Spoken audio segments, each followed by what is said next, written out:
Logan, what did you do? Charles, the world is not the same as it was. Mutants. They're gone now. How's it going, everybody? Today I'm reviewing the new film directed by James Mangold, Logan. Now, Logan is, at least what we're told, Hugh Jackman and Patrick Stewart's last time playing their roles of Wolverine and Charles Xavier. And basically, the movie is about Logan. He's kind of a limo driver, just living on his own, doing his own thing. He's kind of all disheveled a little bit. Powers aren't working the way they used to for either both Xavier and Wolverine. And they come across this girl who basically needs to be transported to some destination for safety reasons. And we have our movie. The movie also takes place in 2029, and Boyd Holbrook is the person who's after them that they need to get away from. Daphne Keane plays the role of Laura, and she's the young girl that they need to transport. And I'll start with performances. She, for one, is fantastic. She doesn't say a lot, especially for the first half of the movie. She doesn't really talk at all.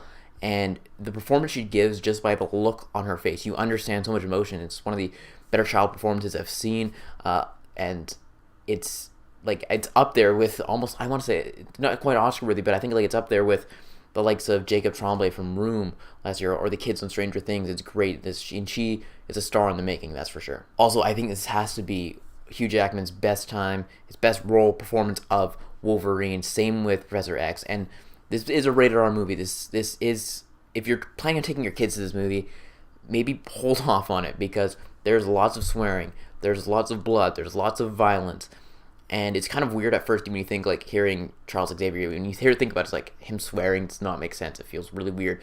But it comes off so natural. And even when Hugh Jackman swears, and he's said one F-bomb, I think, in First Class. There might have been another one, I can't quite remember. But he is the one in the little cameo in First Class. But when Wolverine swears, it's not noticed. It just feels like it's part of his character. And you don't really notice it as, he's swearing. It just feels so natural, and it fits the tone of this movie. And I hesitate to even call this a superhero film, because, like The Dark Knight, for example, it's a person in a cape in The Dark Knight. But at the end of the day, it's like a crime story. It's a crime drama. It's really what The Dark Knight is. This is a Western. It's a road Western, like a road trip Western movie, in the close of a superhero film, kind of, to an extent.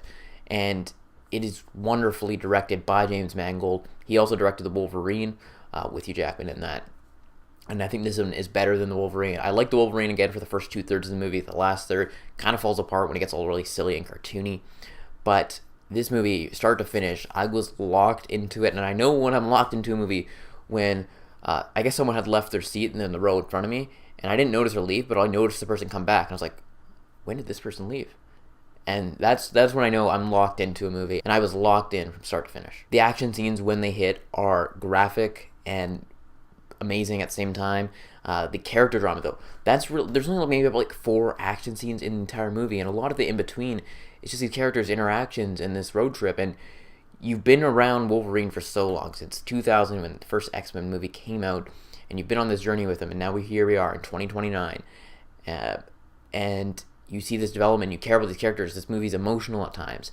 It's intense at times. It bends the spectrum. There's even a little bit of humor in there. It's not Deadpool type humor or anything like that when you think of a rated R movie. This is rated R because of the subject matter, and just the maturity and the violence and the swearing. That's why it's rated R. I think this is the X-Men movie we've all been waiting to see. I think this is Patrick Stewart's best time as Xavier. I think it's Hugh Jackman's best role as Wolverine.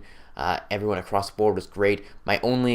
It's not even a negative. It didn't detract from my enjoyment of the movie, but if I were to critique it, the villain presence, I think Boyd Holbrook was great, but there's a kind of a villain behind that, and the upper echelon person, and it wasn't developed as much, but it didn't necessarily need to be, to me. It didn't need to be, but if I had to critique any part of it, I'd say the villain presence was the weaker part of it. I think Boyd Holbrook's, his villain was a little bit more developed, but the overall headmaster type role, it's a little just kind of thrown in there. But overall, I love this movie, and if I were to rank my favorite superhero films of all time, it's The Dark Knight, hands down.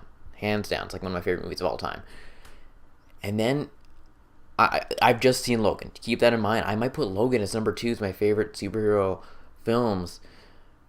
And then there's Guardians, Civil War, Winter Soldier, all in various order. I don't quite know, and The Dark Knight Rises. But this movie is great. Another reason I actually know I love this movie is because after watching it, I'm I want to watch it again right now.